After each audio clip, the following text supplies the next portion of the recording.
안녕하세요. 킴킴 변호사의 호변입니다. 네, 안녕하세요. 킹킴 변호사의 상균이 아저씨입니다. 지금 저기 유튜브가 메가 유튜버 양팡님의 부동산 계약금 네, 사건 때문에 청구 지금, 소송? 설왕설래가 많은데 네. 뭐 일각 유튜버에서는 먹튀다, 사기다라고 굉장히 자극적인 타이틀을 다는데 사실은 그렇게 보기는 어렵다고 봅니다. 어디까지나 민사적인 문제. 그렇죠. 양팡님이 부산에 있는 한 이제 부동산을 이제 구입할 의사로 이제 실제로 이제 가격을 알아보고 그 부동산 중개 사무실에 양팡님은 그때 없었고 그 어머니가 양팡님의 인감 도장을 가지고 가서 이렇게 그 거래 금액에 대한 합의를 해서 10억 1천만 원짜리 부동산 매매 계약서를 작성을 했어요. 작성까지 팩트. 그리고 보통 통상 이제 부동산 실무에서는 매매 대금은 10% 정도를 계약금으로 이제 책정을 하죠. 일단 여기서 중요한 건 사실 계약금이거든요. 맞죠. 계약금이 1억 1천에 10%니까 1억 100만 원. 1억 100만 원이죠. 근데 이제 문제는 이제 계약이 성사되고 나서 이제 양팡님 쪽에서 이제 그 생각이 바뀐 거예요. 양팡님 해명 영상을 저희도 봤는데 뭐 금액이 실제로는 뭐 실거래가가 5억 9천인데 5억 9천인데 우리가 10억 천에 했다. 선으로 했다. 사실 그 부분에 대한 것도 실제인지 아닌지는 뭐 양팡님만 알겠죠. 그렇죠. 근데 매도인이 양팡님한테 내용 증명도 보내고 소송을 제기했더라고요. 계약금 지급 청구 소송일 뭐 거예요. 그렇겠죠. 그렇겠죠. 네. 그거 아니면은 전체 매매 대금을 청구할 수도 있죠. 내가 이 매매 계약서 내용대로 10억 1천만 원 당신 나한테 주고 나는 이 아파트에 소유권을 동시행으로 아파트 소유권을 넘겨주겠다. 자, 어떻게 생각하십니까? 이거는 참 안타까운 게 저희가 맨날 말씀드리는 거 있잖아요. 처분 문서인 계약서는 장난이 아닙니다. 법적으로만 따지면은 뭐 정말 지금까지 딱 드러난 상황에서 매매 계약서가 있다. 매매 계약서가 있다면 이 매매 계약서가 굉장히 유력한 증거가 되거든요. 계약금에 대해서 청구 소송이 들어갔다고 하면은 사실은 법적으로는 다른 어떤 입증이 있지 않은 이상에는 특별한 사정을 입증하지 않는 이상에는 1억 100만 원에 대해 가지고 양팡님이 법적인 책임을 질 수밖에 없는 상황이에요. 그렇죠. 일단은. 자, 근데 그래서 이제 특이한 사정에 대해서 이제 설명을 하는 것이 그 재판 과정에서 양팡님 쪽에서 측의 법률 대리인이 이렇게 주장을 한 것 같은데 주장을 한 부분이 나는 미용실에 갔고 어머니가 가가지고 그냥 내 인감 도장을 날인을 했다. 그렇기 때문에 이것은 결국 내가 엄마한테 부동산 계약을 할 권한을 주지 않았는데 엄마가 권한 없이 가서 도장을 날인을 했다. 라는 그 무건대리 주장을 한 거거든요. 그러니까 대리권이 없는 사람이 내 대리권이 있는 것처럼 했는데 실제 대리권이 없었다. 그러니까 그 계약은 나한테 귀속되지 않는다.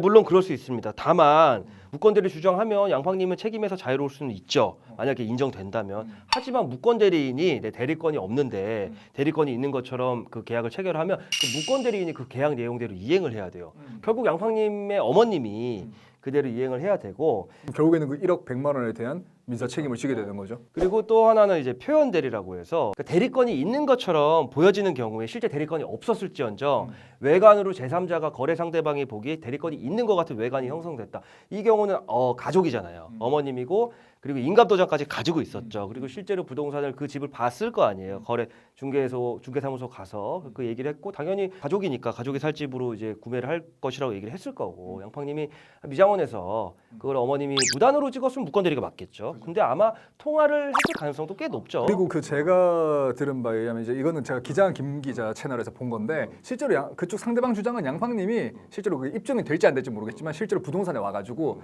그 해당 부동산에서 구경하면서 뭐 그렇게 이야기를 했대요. 그러니까 사실 이따가 미용실 갔다고 이제 거기서 주장을 하는데 그건 뭐 사실관계는 확인 안 됐지만 만약 그렇다고 하면 무건대리가 인정되기는 좀 힘들긴 할 그렇죠. 거고. 그러면 이제 표현 대리란 게 이제 인정이 되겠죠. 외관이 어쨌든지 그 대리권을 줬다고 거래 상대방으로서는 신뢰를 할 수밖에 수밖에 없는 그런 상황이기 때문에 그럴 때 인정되는 게 표현 대리고요. 그러니까 왜냐하면 대리권을 줬는지 안 줬는지에 대해서 법률 관계 분쟁이 있기 때문에 그런 외관을 형성했다면 그 대리권을 준 것으로 믿은 상대방에 대한 신뢰를 지켜주기 위해서 표현 대리라는 게 있는 거고 결론적으로는 민사소송은 양팡님이 피고로서 책임을 지거나 어머님이 책임지거나 표현 대리가 인정되면 양팡님이 책임을 지고 무건 대리가 인정되면 어머님이 책임을 지는데 지금 이 소송은 아마 그 두 가지 방법이 있습니다. 양팡님은 10억 1천만 원을 다 주고 소유권을 이전 받아 오든가 계약을 물르고 싶으면 보통 우리가 그거에 대해서 많이 알고 계시죠. 부동산 계약할 때 매수인이 계약금 지급하고 난 후에 매수인이 계약을 물르고 싶으면 계약을 몰치당하면 되는 거고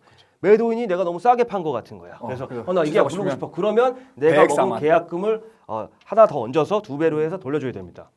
부동산 공인중개사협회에서 작성되는 그 매매계약서에 보면은 그 내용이 명확하게 기재가 되어 있어요. 계약금을 몰취하거나 또는 이제 배액을 상환한다라는 부분이 민법에도 이제 그 해약금 조항이 있는데 그거를 부동산 계약이 굉장히 제일 중요한 법률 내용 중에 하나이기 때문에 다시 박아 넣는 거죠. 딱 박아놓은 거고 그리고 이제 양팡님 해명 영상에 봤었을 때 그 부동산 중개사분이 이렇게 이야기를 하더라고요. 그러니까 계약금이 입금이 안 되면 그거는 뭐 당연히 무효가 되는 건데 근데 그게 사실 실질적으로 그렇지가 않거든요. 계약서에 도장을 찍고 그 처분 문서가 되는 순간에 계약금을 입금해야 될 의무부터가 생겨버리는 거예요. 실무에서는 그런 경우도 있기는 있다 그래요. 뭐 경우에 따라 가지고 근데 거의 없죠. 거의 없죠. 근데 왜냐하면 요즘에는 전부 다 법도 잘 아시고 옛날처럼 막 좋은 게 좋은 거다 이런 게 아니라 내 권리를 다들 지키려고 하시다 보니까 이런 부분 같은 경우는 사실 그러다 보니까 그 공인중개사분이 그 부분은 좀 잘못 캐치를 하고 계신 게 아닌가 싶어요. 그거는 정확하게 전달을 못 해주신 면이 분명히 있는 것 같고 기본적으로 그 매도인은 이렇습니다. 이게 만약에 이제 양팡님이 계약 이행을 안 했는데 그 집이 바로 또 비슷한 가격에 딴 데 거래가 되면 그 계약을 이행하면 되니까 이쪽에는 사실 계약금 청구를 안 해요. 왜냐하면 계약금 청구해서 양팡님 계약금 줘버렸는데 내가 또 다른 매수인을 구해서 그 계약을 하면 이중매매 돼버리잖아. 그러니까 매도인이 계약금 100을 상환해줘야 되는 상황이 생겨서 새로운 매수인을 구하면 이런 소송을 안 하죠 당연히. 보통 이렇게 서로 협의해가지고 그냥 근데 끝내는 게 아마 뭔가 마련인데. 새로운 임자를 못 만났거나 그렇게 돼서 아마 계약을 이행하라는 소송을 한 것 같고 이 매도인 입장에서는 뭐 충분히 할 수 있는 선택이고 매도인이 뭐 비난받을 사안은 전혀 아니라고 생각이 들고 과연 이제 양팡님이 이 계약서 내용대로 10억 1천만 원을 지급하고 소유권을 받아올지 아니면 계약금만 몰치당하는 그런 옵션을 택할지는 양팡님의 선택에 따라 달렸는데 적어도 일단은 계약금은 최소 몰치당하겠다. 1억 1천만 원은 적어도 지급이 되겠다. 라는 거는 명백해 보이네요. 이거. 다시 한번 말씀드리지만 결국은 계약서, 처분문서 자나깨나 여러 번 읽고 많이 생각하고 도장을 찍는 순간 그 문구 거기 적혀진 대로 다 이행하는 대로 기속이 되는 거죠. 우리가 되게 쉽게 그냥 막 날인을 하거나 그러는데 그 부분에 있어가지고 나중에 책임은 오롯이 자기가 다 져야 되거나 그런 상황이 생길 수 있다는 점을 꼭 인지를 해주셨으면 좋겠고 저희 구독자분들, 시청자분들께서 그 부분을 꼭 잊지 말고 인지해주셨으면 좋겠습니다. 그렇습니다. 어쨌거나 저희가 이 부분에 대해서 호변을 같이 잘 알아봤고요.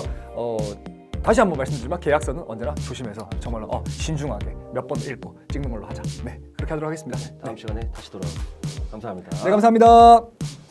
Rent a car you can't afford. Put on a song that we both know. Let your hair out in the wind. Put the pedal to the floor. Flame your light, take a smoke.